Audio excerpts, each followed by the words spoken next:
नमस्कार, श्रीखास किचनमध्ये तुमचं मनापासून स्वागत आहे। आज आपण तांब्या पितळीची भांडी स्वच्छ कशी करायची ते बघणार आहोत। माझ्या चॅनलवर तुम्ही नवीन असाल तर माझ्या चॅनलला लाईक, शेअर आणि सबस्क्राईब करायला विसरू नका।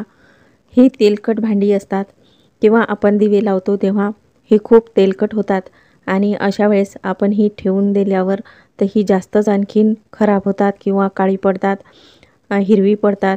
तर अशी ही हिरवी पडू नये किंवा काळी पडू नये यासाठी आपल्याला मस्त अशी ट्रिक वापरायची आहे। आपल्याला दिव्याचं किंवा गडव्याचं काम नसलं तर आपण हे दिवे गडवे असे ठेवून देतो आणि नंतर जेव्हा काम पडलं तेव्हा बाहेर काढतो तेव्हा हे असे काळे किंवा हिरवे झालेले दिसतात। तर हे घासायला पण खूप भारी जातात। तर ही सर्व भांडी आपल्याला चक्क करायची, त्यासाठी आपल्याला मस्त लिक्विड तयार करून घ्यायचं आहे। तर इथं मी अर्धा गंज पाणी घेतलेलं आहे। तर यामध्ये मी इथे निरमा पावडर घेतलेली आहे। तर यामधली आपल्याला निरमा पावडर 3 चम्मच टाकून घ्यायची आहे। ज्या क्वालिटीची तुमच्याकडे पावडर आहे त्या क्वालिटीची तुम्ही घेऊ शकता। तर इथं मी 1 ते 1.5 चमचा आपल्याला लिंबू सरबत टाकून घ्यायचं आहे। तर बघा, लिंबू सरबत टाकल्यावर निरमा कसा वर आलेला आहे, म्हणजे याचा चांगला फेस होत आहे आणि तो उतू आल्यासारखा होत आहे। तर 2 चम्मच यामध्ये मीठ घालायचं आहे आणि हे आपल्याला मिक्स करून घ्यायचं। तर हे व्यवस्थित मिक्स करायचं आणि नंतर हे आपल्याला गॅसवर ठेवायचं आहे। तर मी इथं हे गॅसवर उकळायला ठेवलेलं आहे। तर हे आपल्याला एखादा लाकडाचा चमचा घ्यायचा आणि त्याने हे हलवायचं आणि यामध्ये आपल्याला हे दिवे टाकायचे आहे आणि समया पण आपण ह्या पूर्ण खोलून यामध्ये टाकून घेऊया। याचे पूर्ण पार्ट खोलून टाकायचे। तर ही सर्व भांडी आपण यामध्ये टाकून घेणार आहोत। पाणी कमी पडत असेल तर यामध्ये आणखी तुम्ही पाणी टाकू शकता।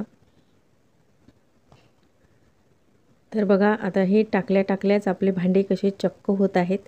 पाण्याला अजून उकळी आलेली नाही तरी पण आपली भांडी किती स्वच्छ झालेली आहेत आणि पाण्याला उकळी आल्यावर तेलकट भांडे ही सर्व चक्क निघतात। त्यामुळे उकळीचं पाणी करायचं, नाहीतर साधे भांडे असले तरी तुम्ही थंड पाण्यामध्ये हे लिक्विड मिसळून धुवून घेतले तरी चालतात। तर बघा, हे गडवा पण आपण यामध्ये बुडवून घेतलेला आहे। तर बघा, हा गडवा पण मस्त चक्क झालेला आहे। तर असेच पूर्ण भांडे आपण यामध्ये बुडवून काढून घेऊयात। तर बघा, पूर्ण याचा तेलकटपणा निघून गेलेला आहे आणि इथे मी दुसरा गडवा पण घेतलेला आहे, तो पण यामध्ये मस्त असा बुडवून घेऊया। तर इथे मी गॅस बंद केलेला आहे। तर हे पाणी आपलं छान गरम झालेलं आहे। तर या गरम पाण्यामधले आपण हे दिवे काढून घेऊया।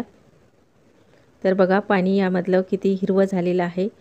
पूर्ण दिव्याचा कलर काळा हिरवा सर्व निघून गेलेला आहे आणि दिवे समया गडवे खूप चक्क झालेले आहेत। तर आता हे दिवे आपण पाण्यातून काढून घेतल्यावर थोडासा निरमा घेऊन आपण घासणीने घासून घेऊयात।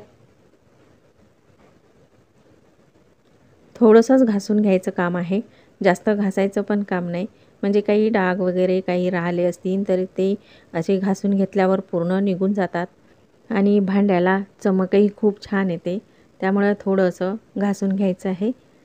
तर बघा, या भांड्याला थोडे डाग आहेत, तर हे पूर्ण डाग आपण काढून घेऊयात। तर बघा, थोडं घासून घेतल्यावर पूर्ण डाग निघून गेलेले आहेत, म्हणून अशा पद्धतीने थोडे भांडे घासून घ्यायचे। ह्याच पद्धतीने गडवे पण धुवून घ्यायचे। गडवेही स्वच्छ करून घ्यायचे आहेत, त्यावर पण असे डाग असतात तेही निघून जातात आणि चक्क होतात। तर हे पूर्ण भांडे आपले घासून झाल्यावर छान असे पाण्याने धुवून घ्यायचे आहेत। तर इथे मी सर्व भांडे अशी पाण्याने धुवून घेतलेली आहेत आणि हे भांडे ओले असल्यावरच आपल्याला मस्त स्वच्छ कपड्याने पुसून घ्यायचे आहेत, म्हणजे यावर डाग पडत नाहीत आणि ती भांडीही चक्क राहतात।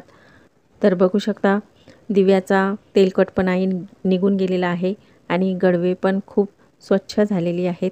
तर बघा, अशा पद्धतीने कोरड्या कपड्याने आपल्याला सर्व भांडे पुसून घ्यायचे आहेत। दिवे लावून झाल्यावर तुम्ही दिवे अशा पद्धतीने धुवून ठेवले तर ते कधीही हिरवे पडणार नाहीत आणि तेलकट वाससुद्धा येणार नाही। तर असे ताट असतील पूजेचे ते पण तुम्ही या पाण्याने धुवून घेऊ शकता। तर हे लिक्विड खूप छान आहे। अगदी सहज तुम्ही किती घाई गडबडीत असाल तेव्हा तुम्ही अशा लिक्विडने हे भांडी घासून घेतली तर खूप लवकर भांडी निघतात। आणि असेच नवनवीन व्हिडिओ पाहण्याकरिता माझ्या चॅनलला सबस्क्राईब करायला विसरू नका।